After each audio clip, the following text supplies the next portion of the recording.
ভিডিওটা খুবই গুরুত্বপূর্ণ এবং জরুরি। যারা এই ছাত্র আন্দোলনটা ঘটছে বাংলাদেশে, কোটা আন্দোলনের পক্ষে আছেন বা বিপক্ষে আছেন, আপনাদের সন্তান আমাদের সন্তানরাই তো যাচ্ছে। ভিডিওটা অতি গুরুত্বপূর্ণ, সবাই শেয়ার করে ছড়িয়ে দিবেন। ইতিমধ্যে আপনারা জানেন যে এই আন্দোলনটা চারদিকে ছড়িয়ে পড়ছে, তবে ছড়িয়ে পড়ার মধ্যে এখানে পলিটিক্যাল একটা অবস্থান তৈরি হচ্ছে। আর এদেশের ইতিহাস সাক্ষী, যে কোনো আন্দোলনে যখন রাজনৈতিক শক্তিগুলো ভর করে অথবা আমাদের প্রধান দুইটা দল আওয়ামী লীগ এবং বিএনপি তারা পাল্টাপাল্টি এই আন্দোলন ইস্যুটাতে জড়ায় যায়, তখনই সেই আন্দোলনগুলো কিন্তু ভিন্ন খাতে প্রবাহিত হয়। আমরা যে তথ্যগুলো দিতে যাচ্ছি, এই তথ্যগুলো আমাদের ফেসবুক পেজে বা মেসেঞ্জারে অনেকে অনেক ধরনের মেসেজ পাঠান বা বার্তা পাঠান। তবে আমার কাছে সব কিছু মিলে যেটা মনে হচ্ছে যে আজকে সারা বাংলাদেশের কোটা নেতৃত্ব দানকারী যে নেতারা আছেন তারা নাকি সেখানে আলোচনায় বসবেন। তো আজকে সারা বাংলাদেশের বিভিন্ন জায়গায় কোটা আন্দোলনের পক্ষে যাদের অবস্থান তারা কি বলা হয় যে আবারও রাজপথে অথবা বিভিন্ন জায়গায় তাদের অ্যাক্টিভিটিস চালাবেন। তো আমরা পুলিশের উদ্দেশ্যে একটা কথা বলি, দেখেন আমি বারবার বলি যে এই আন্দোলনটা এটা ছাত্ররা তাদের জন্য করছে না, এটা একটা নেক্সট জেনারেশন ভবিষ্যতের জন্য কিন্তু করছে। মুক্তিযুদ্ধ কোটা থাকুক, তবে সেটা পরিমাণটা লিমিটেড থাকুক, বাকি যে কোটাগুলো আছে লিমিটেড থাকুক। আমার দৃষ্টিতে সর্বোচ্চ 20% সব কোটা মিলেয়া।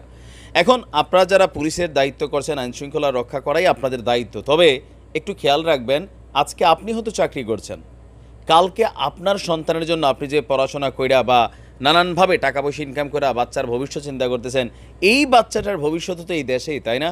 সো এই আন্দোলনটা সবার।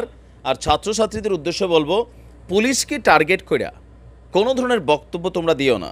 যদি পুলিশ নিজে থেকে বাধা দেয় তখন একটা প্রটেস্ট অবস্থান হয়, কিন্তু বিভিন্ন জায়গায় এই যে বললাম না যে আন্দোলনগুলোর মধ্যে নানান ধরনের মানুষ কিন্তু এখন ঢোকার শুরু হয়ে গেছে। আপনারা দেখতে পাচ্ছেন যে বিভিন্ন জায়গায় পুলিশের সাথে মারমুখী অবস্থান, আবার পুলিশেরও শক্ত অবস্থান, আবার স্লোগানের মধ্যে কিছুটা পার্থক্য তৈরি হয়েছে। এখন নানান ধরনের ঘটনা কিন্তু ঘটতে পারে একটা আন্দোলনকে নষ্ট করার জন্য, যে কোনো একটা ছোট্ট দুর্ঘটনাই এনাফ। আবার এই আন্দোলনকারীদের মধ্যে যারা যারা যাচ্ছে সব যে ছাত্র তাও না, অছাত্ররা কিন্তু ঢুকছে।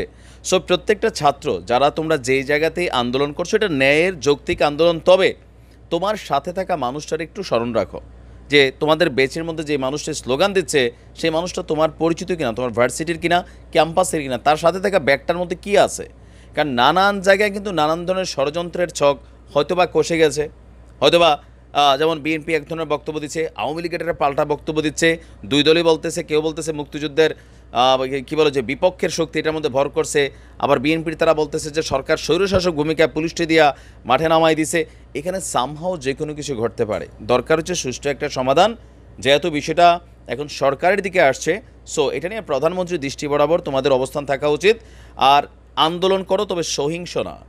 পুলিশকে টার্গেট, পুলিশের চাকরি হচ্ছে এই কাজটা করা। তবে ওই যে আমরা প্রথমে বলছি, পুলিশ ভাইদেরও মাথায় রাখতে হবে এটা আপনার চাকরি। তবে আপনি একটা ছাত্রের গায়ে লাঠি উঠানোর আগে, একটা রাবার বুলেট ছোড়ার আগে, কাঁদানে গ্যাস ছোড়ার আগে, এটা মনে রাখেন আপনার সন্তানের জন্য কিন্তু তারা আন্দোলন করছে। আর ছাত্রছাত্রীদের উদ্দেশ্যে বলি, তোমরা আন্দোলনের ভাষাতে প্রাঞ্জলতা থাকতে হবে।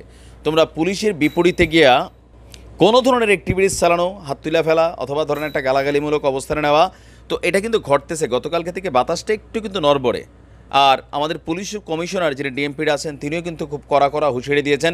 তবে আমরা ডিএমপি কমিশনার উদ্দেশ্যে বলতে চাই, আন্দোলন ছাত্রদের যৌক্তিক অধিকার, ছাত্ররা আন্দোলন করবে, তবে সেই আন্দোলন যদি সহিংসতার রূপ না নেয় সেই ক্ষেত্রে পুলিশেরও উচিত না সেখানে বাধা প্রদান করা। ছাত্ররা ক্লাসে ফিরে যাবে না কি যাবে না, সেটা ছাত্রর যারা নেতা আছে অথবা এই সেক্টরগুলো যারা দেখছেন এটা তারা বুঝাবে।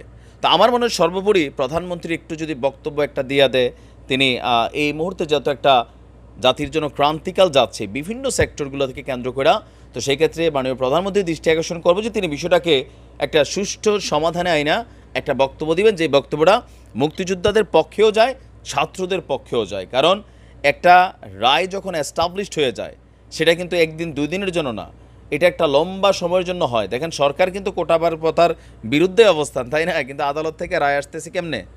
তো সেই জায়গা থেকে যারা ছাত্র আছো আজকে থেকে যে যেখানে আন্দোলন করছো, সহিংস আন্দোলন করা যাবে না, পুলিশকে প্রতিপক্ষ বানানো যাবে না, রাজনৈতিক কোনো স্লোগান দেওয়া যাবে না, কারণ এগুলোতে আন্দোলনটা কিন্তু গতি হারাই ফেলবে। আবার তোমার পাশে থাকা ব্যক্তিটা সে কে, তার ব্যাগে কী আছে, তাকে চিনো কিনা, এই ক্যাম্পাসের কিনা, এগুলো কিন্তু নজর রাখতে হবে সব মিলেয়া।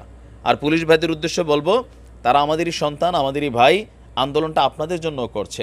আপনি আপনার দায়িত্ব পালন করুন, তবে আপনিও কি বলে যে অতি উৎসাহী হইয়া লাঠিচার্জ, কাঁদানে গ্যাস, রাবার বুলেট এগুলো ব্যবহার করেন না। যে ন্যায় যেটা ন্যায় সেটা এস্টাবলিশ হবেই। ভালো থাকুন। আসসালামু আলাইকুম।